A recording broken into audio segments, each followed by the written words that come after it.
Hey, Carla, are you there? I just wanted to let you know that I have some plans to go out and eat with some friends tomorrow. So if you could come and pick me up around 11 to take me there, that would be lovely. Hello, Rhonda. Thank you for reaching out. I'm really sorry, but I'm going to be at work tomorrow. I don't think that I'll be able to make it over to your house by 11. Work? What do you mean, work? I thought that you worked from home. I don't see how needing to work tomorrow would keep you from coming to get me when you'll be at home all day anyway. I know, and I really am sorry, but something's come up and I'm just not going to be able to leave. Oh, come on. This will be really, really quick, I swear. You'll come pick me up at 11, and I promise that you'll be home before even noon. It will just take a second. I'm sorry, Rhonda, but I really don't think that it will. I know how much time it takes to go to your house and drive you around. So I think that tomorrow you'll have to find someone else to drive you, or else take an Uber or the bus or something. No, that is just unacceptable. You aren't allowed to deny me this, Carla. Besides, I already told my friends that my daughter-in-law would be joining us for lunch. But this is the first that I'm hearing about these plans, and now you're telling me that they're tomorrow? I thought I told you that I would only allow you to work if you were going to do it from home, specifically so that I could have you do things for me when I needed them.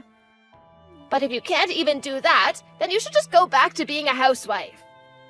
Because clearly you still don't understand the fact that you should always be putting your mother-in-law first. Please, Rhonda, that isn't fair. I've finally found something that I really want to do. I don't want to quit my job. But when you have a kid, you're going to have to quit your job, won't you? That wasn't what my plan was at all, actually. I was thinking that I would still work even after I have a child. Now you listen to me, young lady. You are going to come and pick me up when I tell you to, and that is that. Unless you rather I tell all my friends just to show up at your house and have lunch there. Okay, Rhonda, you win. I'll pick you up tomorrow if that's what you really need from me. You should have just said that you would in the first place. Then we wouldn't have had to waste our time fussing over this pointlessly. I can't believe that you would even try to lie to me about getting in the way of your work schedule. Did you really think I was going to buy that? But I wasn't lying to you. I guess now I'll just have to stay up all night working so that I don't miss the deadline for this tomorrow. If you had that option, then you should have said that's what you were going to do in the first place. But remember that you're going to be driving me around tomorrow, so you better not get us into an accident. Do you understand me? Because if anything does happen, then I'm going to make sure that everyone knows it's all your fault. Got it? I understand. Thank you for making that perfectly clear to me. Also, I want to trace back to what you were talking about earlier about keeping your job even after you've had a child. Does that mean that you and my son are actually thinking about having a child together then? Well, if we can, I would really like to have a child with Ben, yes. I see. And here I thought that you two were never ever going to give me any grandchildren. After all, you two have been married a whole year and there has been nothing on that front. I understand that, but I do want you to know that Ben and I have talked about it. In fact, it was Ben who suggested that we wait a little bit before trying for one. But if you wait too long, then your ovaries are going to shrivel up and you'll run out of eggs. I mean, you're already older than 30 years old, you know. And my daughter, who's still in her 20s, already has 2 kids. So it sounds to me like you two might have just been slacking off this whole time. Rhonda, I am really sorry, but I just have to get back to work now. But we can talk more about this tomorrow if you'd like. Oh yes, I'm sure you're just sitting thinking about how obnoxious and horrible your mother-in-law is being to you right now, aren't you? Anyways, just remember to be at my house by 11. I don't want you getting here a minute sooner or later. And I don't want to hear any complaining about how I'm getting in the way of your work. And just know that if you don't show up, there is going to be serious hell to pay. Hello there, Carla. I just wanted to say thank you so much for yesterday's meal. I really loved how you made it so flavorless and bland. Did you do that just for me? Because you don't think old people can handle flavor? Or do you also subject my poor son to that kind of cooking too? I'm really sorry that you had a problem with the dinner that I cooked last night. I only seasoned it the way that Ben says he prefers. Wait, what? You're telling me that Ben actually says he likes his food tasting like that? That is what he's told me in the past, yes. Oh, but that can't be right.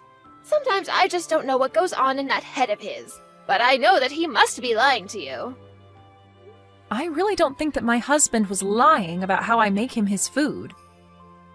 In fact, he's always going on about how much he loves my cooking, if you really want to know. And you still haven't realized that he's probably just saying that as to not hurt your feelings. I know what my son likes to eat, and let me tell you that it is not the slop that you were serving us last night. He likes thick flavor and rich smells. It sounds to me like someone would be better off cooking out of a recipe book than whatever led you to make whatever you did. Anyway, speaking of Ben, he's going away on his business trip today, isn't that right? Yes, he's already left for the airport, actually. Why do you bring that up? Oh, perfect. That's just what I wanted to hear. In that case, I want you to come to my house tomorrow. I'm going to teach you how to cook and make it so that you can actually dish out something served for once. Sorry, you want me to go over to your house tomorrow?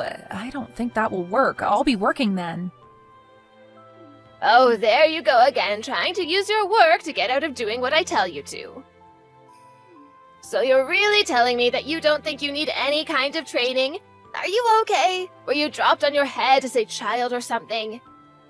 Because if you're going to be like this, I might just have to take it upon myself to make you quit your job. Rhonda, I think that Ben already talked to you about this, didn't he? He told you that it's my choice whether or not I want to work and that you shouldn't try and interfere with the fact that I am working. Now, this is something that Ben, not me, has said to you, right? So why haven't you stopped? Oh, so now you're telling me that I have to listen to whatever my sons tell me to do. I think you're forgetting who's really in charge here. That isn't what I meant, but I'm just trying to tell you that I'm not going to be quitting my job just because it's something you want me to do. How dare you say that? You're just going to ignore what your mother-in-law has to say to you?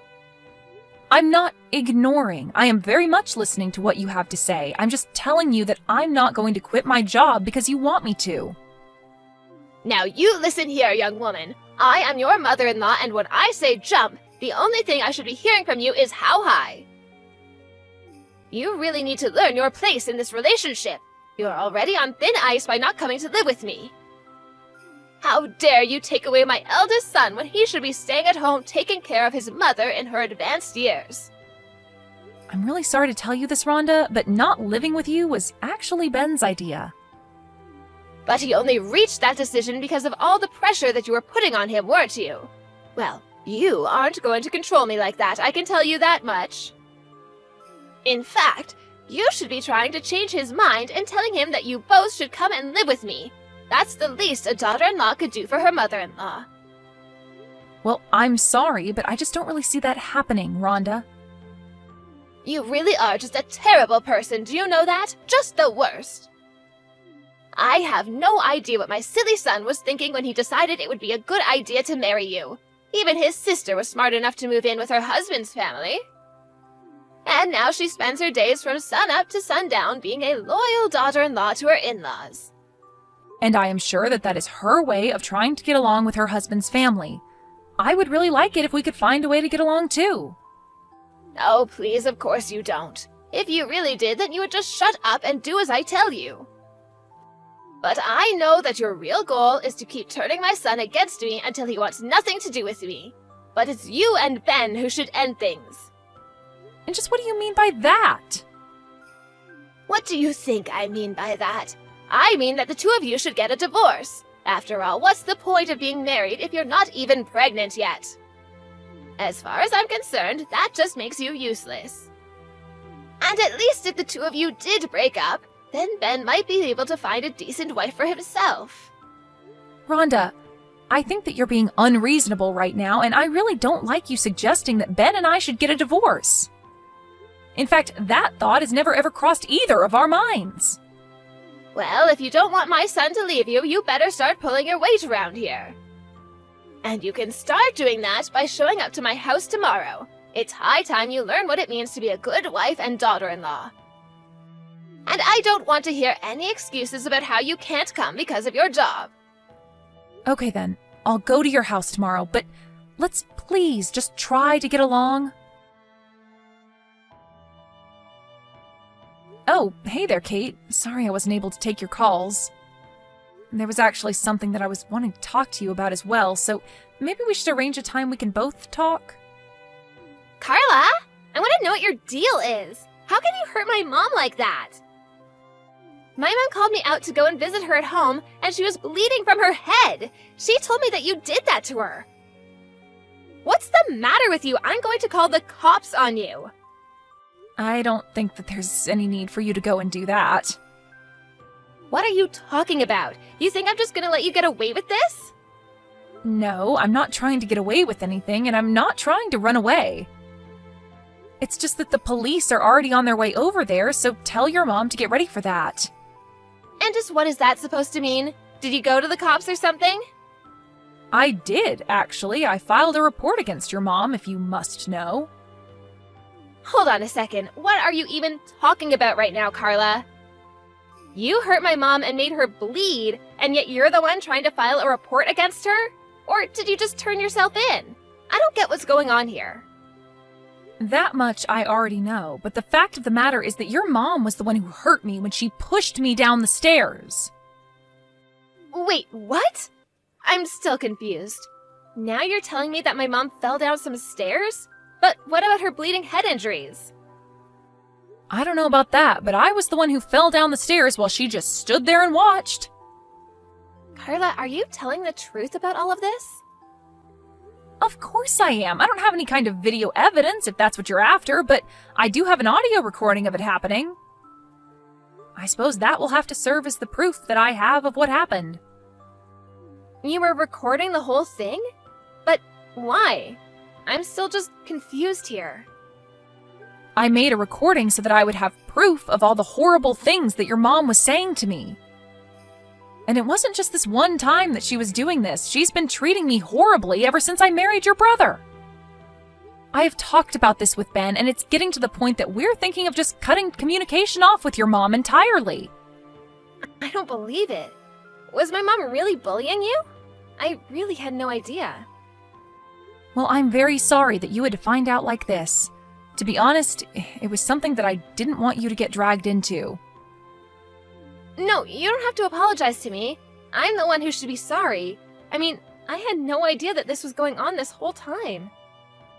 I appreciate you saying that, but you shouldn't feel guilty about this either, you know? I thought that if I just kept it to myself, that your mom and I would be able to work things out between ourselves, but I guess there was never even a chance of that happening, and I see that now. You know, I also know what it's like to have your in-laws bully you. What do you mean by that? It's just that, well, my husband's parents have also been bullying me ever since I moved in with them. You're kidding me, but when your mom talks about it, she makes it sound like things are going great for you. But I guess I never did ask you yourself about how things are going. I know, but it's really okay. I understand the feeling of not wanting to bother others with what you think is something you can handle on your own. But this isn't about me. It's about you and my mom. I'll tell her what you've told me and explain to her that she's in big trouble. I really am so sorry for sucking you into this, Kate, but thank you so much for understanding. Of course I understand. And thank you for telling me about this. Carla, are you there? I was wondering if you and I could have a little chat. Maybe I could go over to your house and we could discuss things just the two of us.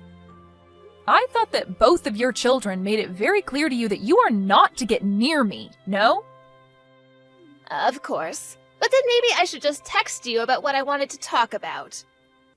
I just really want to apologize for what happened the other day. I really didn't mean to do it on purpose, and I want you to know that. Really? Because I've replayed it in my head over and over again, and I don't see how it could have been anything but intentional.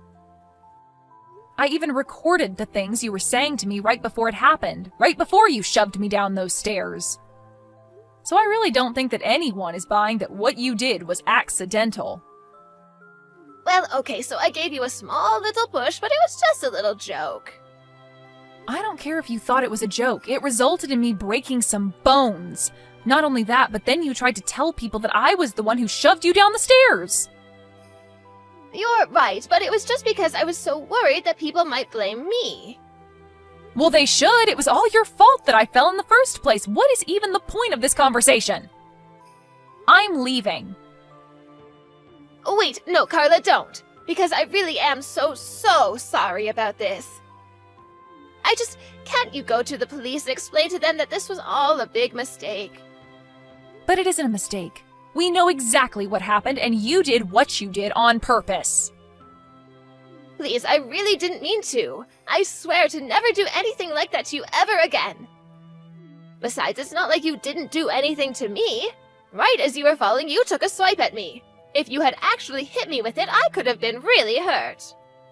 I see. So you really think that those two things are equivalent then? I don't know why I thought that you might actually have reflected on what you did. No, please don't go. I really have thought about what I did.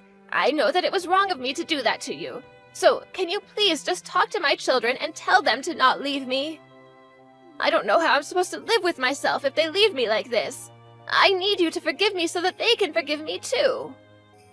You have got to be kidding me, right? You want me to forgive you for totally selfish reasons?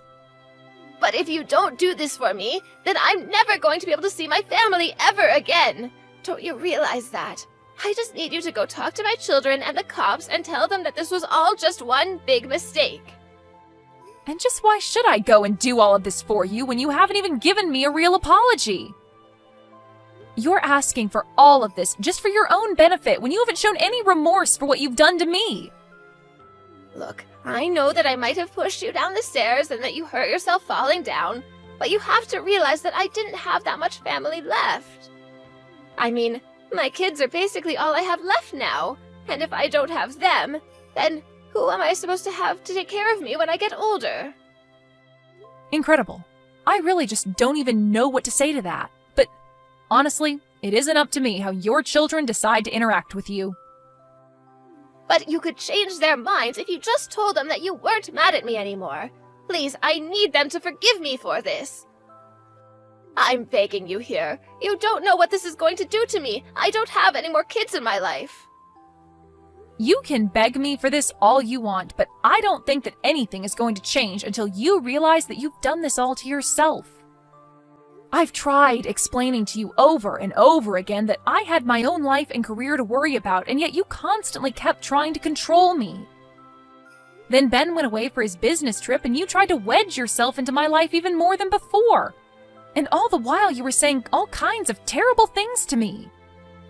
Did you think that I wasn't being patient with you? That I didn't have my own limits of what I would take from you? That you could just treat people like that without any consequences?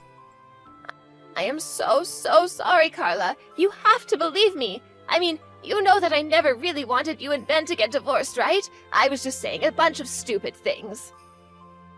I just hope that if I talked to you like that it might have pushed you to be a better wife. And that's why you had to push me down the stairs? How was that supposed to make me into a better wife, huh? I just wasn't thinking in that moment, and my arms just moved of their own, I swear. You have to forgive me. It was just an accident. I have already told you that I am not going to forgive you for what you did to me.